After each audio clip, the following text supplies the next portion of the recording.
अल्लाह ही कायनात चलाता है और एक दिन जलजला भी वही लाएगा। बिजली धरती पर कड़केगी और वो खत्म हो जाएगी और फिर सारे प्राणी भी खत्म हो जाएंगे, क्योंकि ऊपर वाला हमसे बहुत नाराज हो गया है। इस धरती पर पाप बहुत बढ़ गए हैं, इसीलिए ऊपर वाले को ही इस धरती का विनाश करके उसे पाक करना होगा। तौहीद अर रबूबिया, बिना अल्लाह की रजामंदी के एक पत्ता भी नहीं हिल सकता, यही लिखा है। मैंने सही कहा ना मौलाना साहब? 100% ये हकीकत है। इस कायनात में जो भी होगा वो सिर्फ अल्लाह की वजह से होगा। सबूत देना पड़ेगा, सबूत देना पड़ेगा। भगवान ने मेरी दुकान का नुकसान किया तब रोड पर मौजूद सीसीटीवी कैमरा से कैप्चर किया था क्या? कमाल है। भगवान खिलाड़ी है। इंसान जो कैमरा इस्तेमाल करता है उसमें वो नहीं दिखता। अगर दिखता तो कोर्ट में जरूर सबूत पेश करता। हाँ, किसी मंदिर या चर्च में जाकर भगवान के साथ एक सेल्फी निकाल कर दिखा दिया, ए भाई देखो सबूत दिखा दिया मैंने, तब मानेंगे ये लोग। बहुत लोग खाना पीना ना मिलने की वजह से ऊपर वाले का नाम लेकर आंसू बहाते हैं, लेकिन ऊपर वाला आकर आंसू पोंछता है क्या? अगर ऐसा करेगा तो भगवान मानेंगे। भूकंप, बाढ़ में लाखों करोड़ों लोग मर जाते हैं। उन्हें जलाने से पहले उन्हें जज के सामने रखें, क्या तब वो मानेंगे कि भगवान है? क्या तब वो मानेंगे कि ये एक्ट ऑफ गॉड है? ये कैसा कानून है? अरे भाई, कहाँ से सबूत लाओगे कि भगवान है? कहाँ से लाओगे? वो सिद्धेश्वर स्वामी जैसा कोई झूठा मिले तो उसे रिश्वत देकर उससे ही बुलवा लेंगे कोर्ट में कि हाँ भगवान है। लेकिन अगर वो कहे कि भगवान है तो क्या लोग मानेंगे? हाँ, फिर उनसे सबूत तो नहीं मांगेंगे ना। रिश्वत देने से सारे काम होते हैं इस देश में। रिश्वत दी तो ऊपर वाला भी नीचे आ जाएगा। आ जाओ ऊपर वाले, आ जाओ।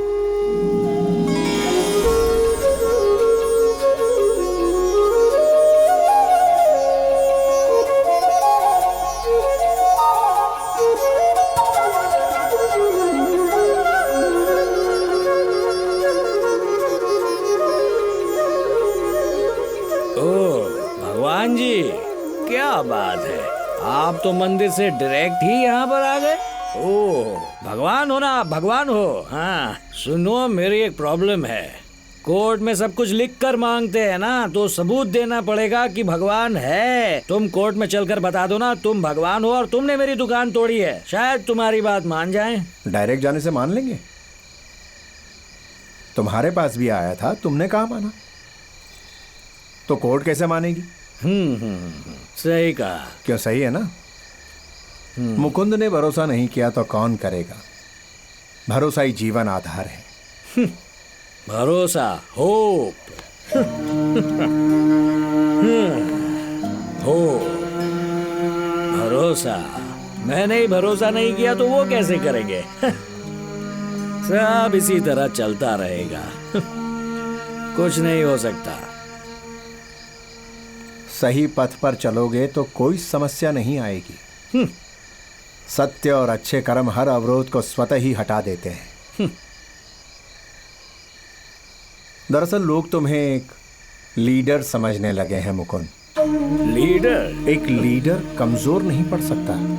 अंधेरे में उम्मीद की एक किरण होता है वो, समझ गए? अब उनकी एक बात मानेगा? जो मैं कहूं वो कर।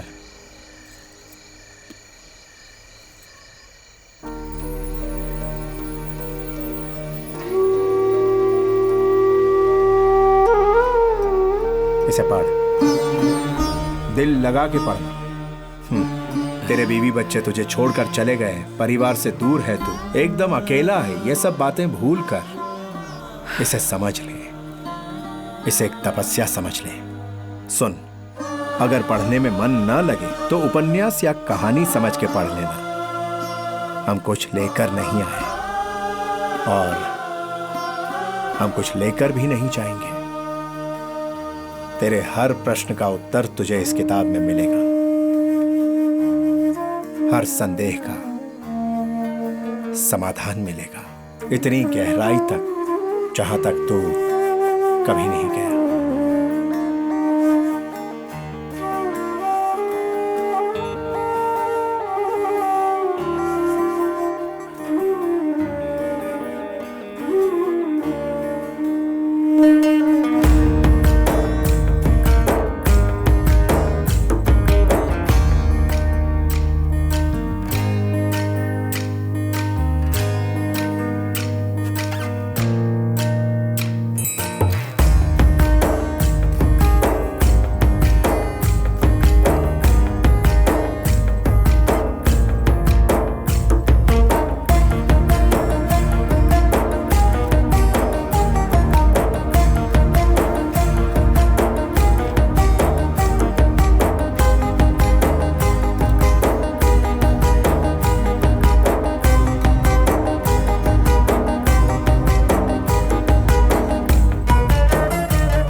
Your honour, mister Mukund radio jockey या टीवी एंकर बने तो बहुत दिलचस्प एंटरटेन करेंगे, लेकिन यहाँ खड़े होकर हर एक धर्म की कमियां गिनाकर सिर्फ कोर्ट का वक्त जाया किया है।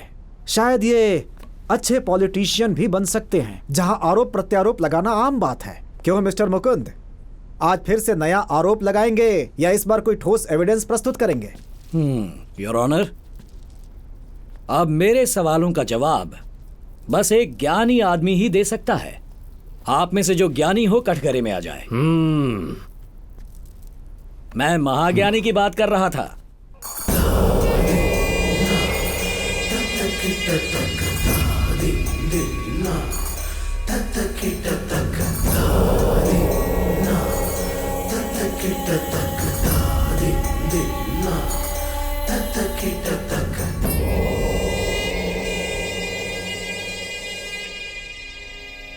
स्वामी जयशंकर जी, वेद, वाक्य, तंत्र, मंत्र, शास्त्र, पुराण, कथा, सुभाषित, मैंने सुना है आपको इन सभी बातों का पूरा ज्ञान है। जी हाँ, एकदम सत्य है। तो इसका गवाह कौन है? भगवत गीता। भगवत गीता को मानते हो ना? अदनश्या सदधानश्या शवशयात्मा विनाशते न्याया लोकोत्सेन परमा सुसुमसे आत्मागम। इसका अर्थ बता सकते हैं? वो प्राणी जो शास्त्रों पर संदेह रखता है उसका विनाश निश्चित है। उसे ना मृत्यु लोक पर ना यम लोक पर शांति नहीं मिलेगी। अब बता मूर्ख, समझ में आ गया ना?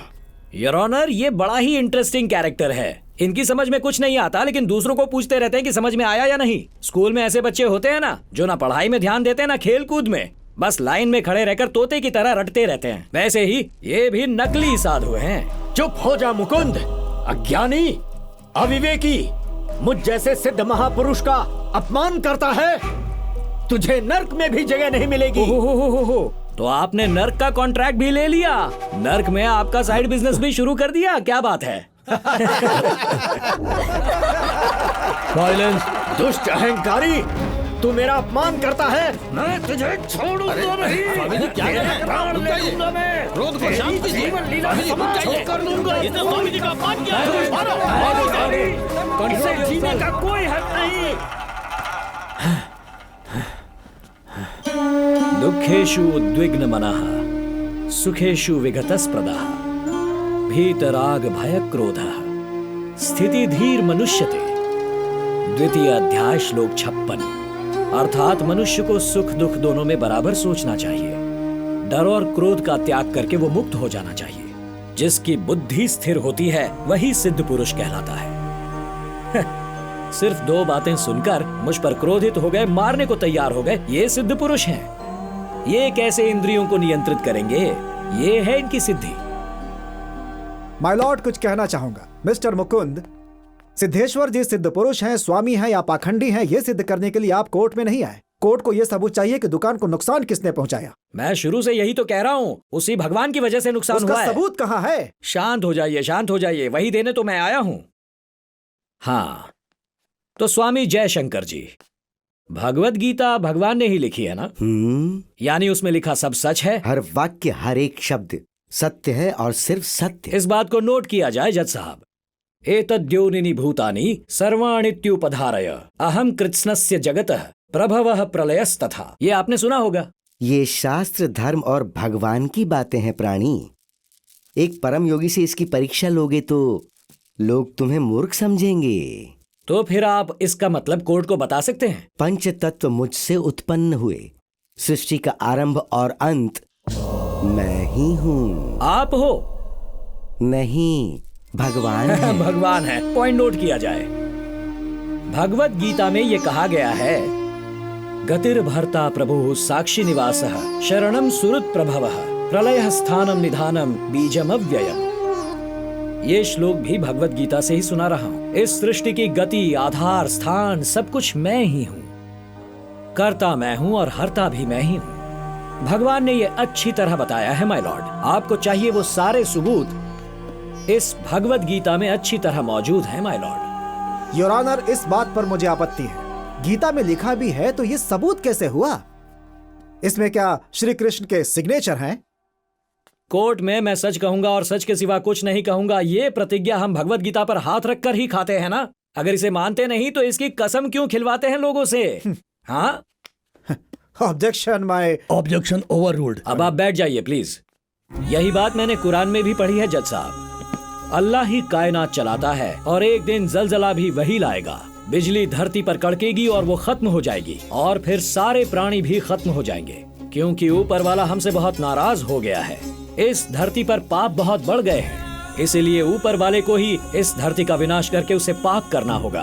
तौहीद और रबूबिया, बिना अल्लाह की रजामंदी के एक पत्ता भी नहीं हिल सकता, यही लिखा है। मैंने सही कहा ना मौलाना साहब? 100% ये हकीकत है।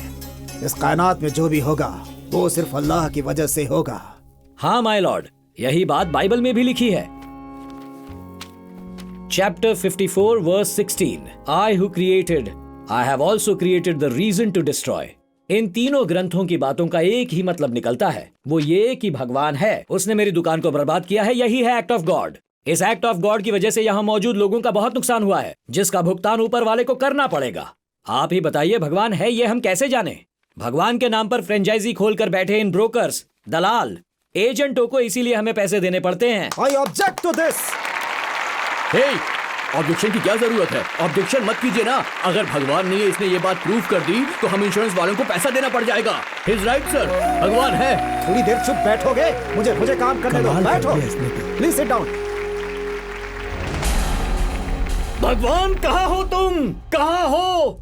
सर्व स्वरूपिणी अधर्म स्वामी बढ़ जी। गया है। भगवान शीघ्र आ जाओ। भगवान मुझे शक्ति दो। स्वामी जी। मैं इस दुष्ट पापी को दंड देना चाहता हूँ। मैं इसे नहीं छोड़ूंगा। स्वामी जी, मैं चुप हो इसके जाइए। प्राण ले लूंगा, इसकी जान ले लूंगा। मैं ये जीवित रहने योग्य नहीं है। मैं इसे अभी यहीं समाप्त कर दूंगा। अरे मैं तो बस आप लोगों के लिए लड़ रहा था, मेहनत कर रहा था।